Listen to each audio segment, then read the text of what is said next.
Hello student. इसके पहले video में रविंद्रनाथ जी के बचपन के बारे में, जैसे रविंद्रनाथ जी अपना खाना जैसे कम खाते थे, इसलिए वो जैसे उनका शरीर थोड़ा सा दुबला हो गया था, कमज़ोरी आ गई थी। मतलब कमज़ोरी के कारण जैसे अब वो माँ के पास गए, माँ को जैसे ये बात सुनाई तो माँ को हंसी आ गई। वो माँ को उस समय में ज़रा भी चिंता नहीं थी, ऐसा नहीं कि चिंता नहीं थी, पर माँ को हंसी आ गई। ऐसा भी नहीं जान पड़ा कि तो भी इन्हें नौकर को बुलाया माँ ने और बोला कि मास्टर जी से कह के आ कि आज की पढ़ाई ज़रूरी नहीं है, क्योंकि रविंद्रनाथ जी को अच्छा नहीं लग रहा था। इसलिए माँ ने इन्हें जैसे ये जवाब दे दिया कि बता के आओ नौकर को कि आज की पढ़ाई ज़रूरी नहीं है। हमारी उस ज़माने की माँ ऐसे सोचती थी। रविंद्रनाथ जी बोलते हैं कि हमारी उस ज़माने की माँ ऐसे सोचती थी कि एक दिन पढ़ाई नहीं हुई तो इन्हें कुछ नहीं होता। लड़का अगर बीच बीच में पढ़ाई में थोड़ी कोताही कर ले, कोताही यानी जैसे यहाँ पे कमी, यानी बीच बीच में जैसे पढ़ाई में कमी कर ले, तो इससे क्या, इससे मैंने माँ का ऐसे कहना था, तो इससे ऐसा क्या नुकसान हुआ जाता है, यानी बीच बीच में पढ़ाई में कमी आ जाए तो उससे कोई नुकसान नहीं होता, ऐसे माँ का कहना था। दैव योग यानी जैसे दैव योग से यदि मुझे कभी यानी जैसे बुखार आ जाता तो माँ बुखार उस समय में आ भी जाता तो कोई इसे बुखार या ज्वर नहीं कहता कि शरीर गर्म हुआ है, शरीर गर्म हुआ है। अब डॉक्टर नील माधव डॉक्टर आते हैं और थर्मामीटर तो उन दिनों में जैसे आँखों से दिखाई नहीं देता था। डॉक्टर ज़रा शरीर पर हाथ रखकर ही पहले दिन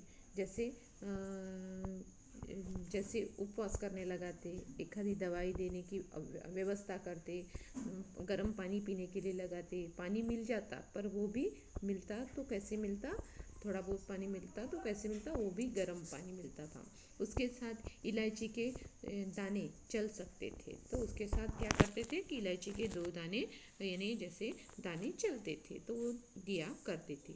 3 दिन बाद ही यानी 3 दिन के बाद मोरला मछली का शोरबा और खूब गला हुआ भात, यानी क्या खाने को 3 दिन के बाद क्या खाने को मिलता था, मोरला मछली और शोरबा और खूब गला हुआ जो भात, उपवास के साथ अमृत जैसा लगता, यानी क्योंकि उस समय में क्या रहता था कि बुखार के दिनों में ये जैसे कुछ भी खाने को नहीं मिलता था। 3 दिन के बाद ये खाना मिलता था तो वो भी उपवास के बाद, यानी उपवास के बाद में अमृत जैसा लगता। इतने दिन उपवास करने के बाद जैसे वो खाने को मिलता तो वो अमृत के जैसे लगता, ऐसे रविंद्रनाथ जी बता रहे हैं।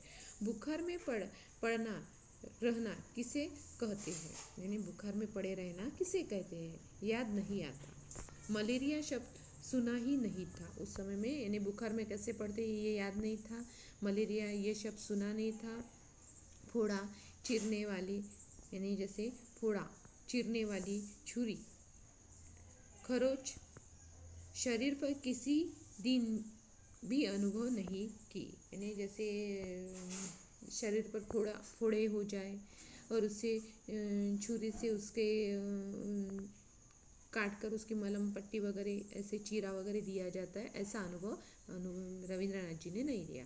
माता निकलना किसे कहते हैं, आज तक नहीं जान सका, क्योंकि माता निकलना ये सबको पता है कि रविंद्रनाथ जी बोलते हैं कि ये आज तक मैं नहीं जान सका।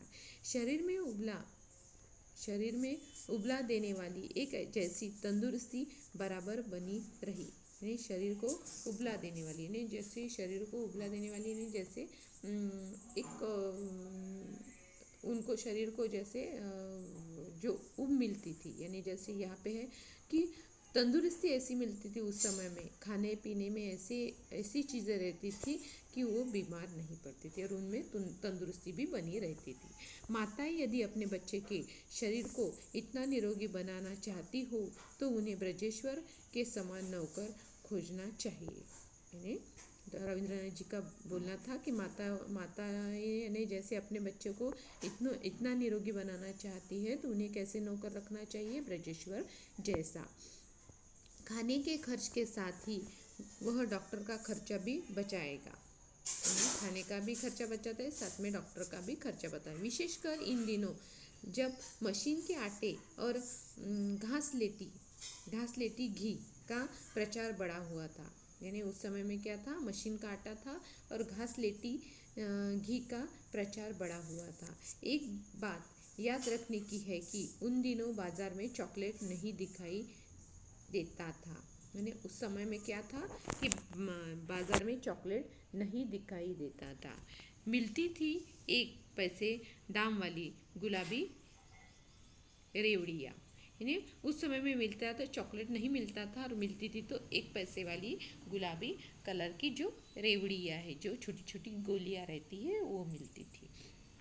अब यहाँ पे बताया है कि गुलाबी रंग की जो गोलियाँ मिलती थी, साथ में ये भी बताया है कि उस समय में चॉकलेट नहीं थे। गुलाबी खुशबू से बसे हुए ये, यानी उसमें क्या था, गुलाबी खुशबू से बसे हुए ये तिल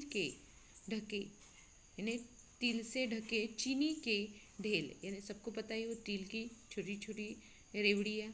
तो वो जैसे आज भी लड़कों की जीभ चटचटा देते हैं कि नहीं, पता नहीं। यानी रविंद्रनाथ जी बोलते हैं कि हमारे समय में चॉकलेट तो नहीं थे, पर उस समय में गुलाबी जो कलर की जो रेवड़ियाँ है तो वो रेवड़ियाँ मिलती थी। रेवड़ियाँ कैसी थी कि वो कैसे बहुत अच्छी लगती थी और जीभ को जैसे चटचटा, यानी खुशी होती थी वो रेवड़ियाँ मिलने के बाद। पर आज के ज़माने में पता नहीं। तो वो रेवड़ियाँ कैसी थी? ये रेवड़ियाँ निश्चय ही आजकल के लोगों के घरों से, यानी जैसे घरों में, यानी जैसे आजकल बच्चे ये चीज़ें बहुत कम खाते हैं, ऐसे उनका कहना। आजकल के लोगों के घरों से मारे शर्म के भाग खड़ी हुई, यानी शर्म के भाग खड़ी हुई, यानी जैसे ये रेवड़ियाँ है आजकल सब खाते होंगे या नहीं खाते, या शर्म का मारे, यानी जैसे ये रेवड़ियाँ जैसे शर्म के मारे भाग खड़ी हुई होगी।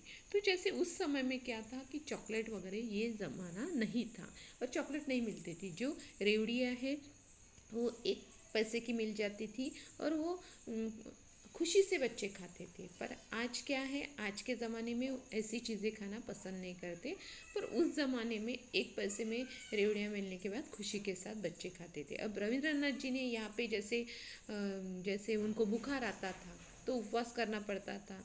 साथ में उपवास करने के बाद पानी थोड़ा थोड़ा पीना पड़ता था। पानी पीने के बाद उबला गर्म पानी पीना पड़ता था, उसके साथ इलायची खानी पड़ती थी। अब 3 दिन के बाद उनको क्या खाना मिलता था कि जैसे मोरला मछली का शोरबा और खूब गला हुआ जैसे भात मिलता था, और वो भी 3 दिनों के बाद मिलता था, तो वो अमृत के जैसा खाने लगते थे।